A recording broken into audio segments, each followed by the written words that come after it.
we commemorate today these two Englishmen martyred under the reign of Henry VIII as he was breaking the church in England away from the universal church.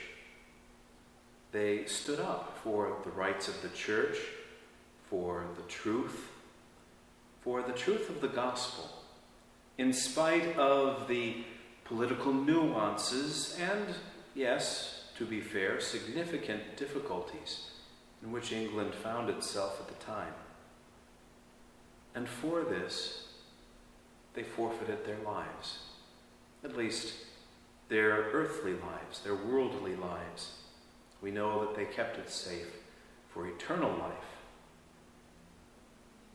We hear in the first reading today an account of the fall of the northern kingdom to the Assyrian Empire.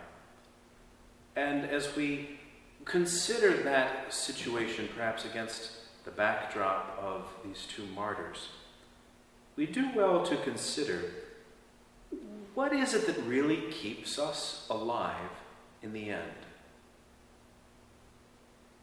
We see that in these two martyrs, they refused to go along with the political current of their time.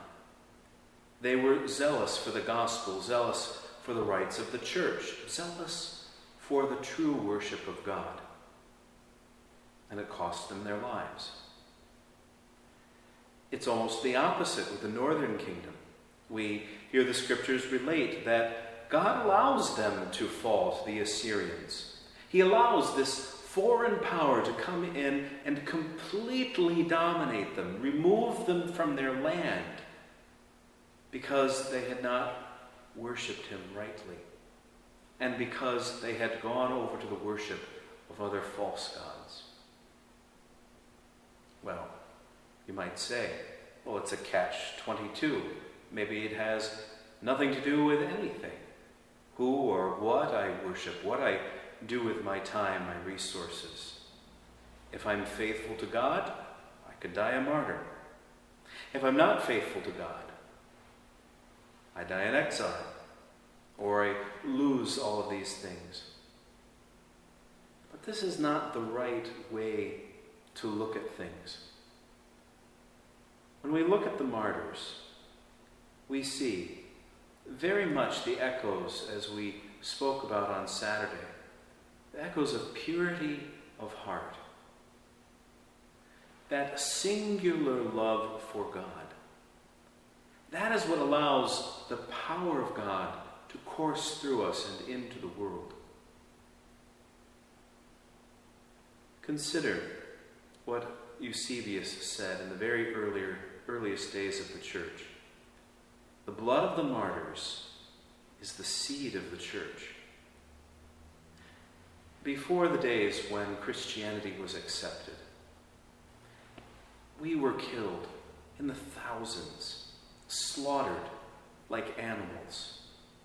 And yet, people who witnessed that, or rather, people who witnessed the peace, the serenity, the faith of our earliest brothers and sisters who were killed, they were so moved by that they themselves would then say, well, maybe there's got to be something to what these people are saying. There must be something to what these people are believing if they're willing to give their lives for that. And so, yes, St. John Fisher and St. Thomas More, they left life in this world. But the church did not. By contrast, where is the northern kingdom of Israel? As Americans, we really like to tell ourselves that it is the individual that is most important. And very often when we consider the issue of rights and of freedoms, we like to tell ourselves, well, it's all about me. Me, I. But this is not what the scriptures reveal. The scriptures reveal that, yes, God has this deeply personal love for each individual human being, but that he calls us all together. He calls us into a common life as brothers and sisters in the church, most especially.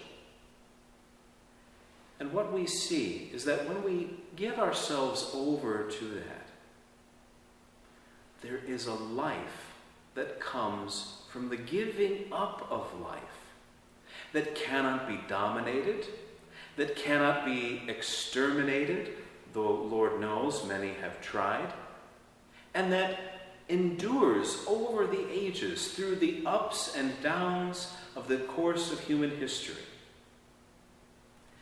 However, every single time that we as a people, whether it be as a church, whether it be as a community, whether, again, it is even us individually, when we allow ourselves to get distracted, when we allow offenses against the very first commandment to creep into our hearts, whatever comes out of that never lasts. It always inevitably leads to destruction and to death, and that solely. There is not life that comes out of that kind of sin.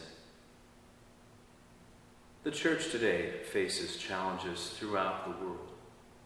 The very times we are living in now are extremely complex, and we here in the United States are now facing very serious questions that we're asking in unprecedented ways about people's rights, about the right of the government to dictate certain things for the common good, and the right of individuals to take risks as they see fit. And right in the middle of it all is the question of the freedom of the church, the freedom of religion. I am not going to offer any rough and ready answers, but I would point out the example of these two martyrs, because this is the example the church holds up for us of what really preserves life. It is the giving up of life. Paradoxical though it may be, it is the time-tested truth that the church knows. So, through the intercession of Saints John Fisher and Thomas More, may we embrace our true freedom.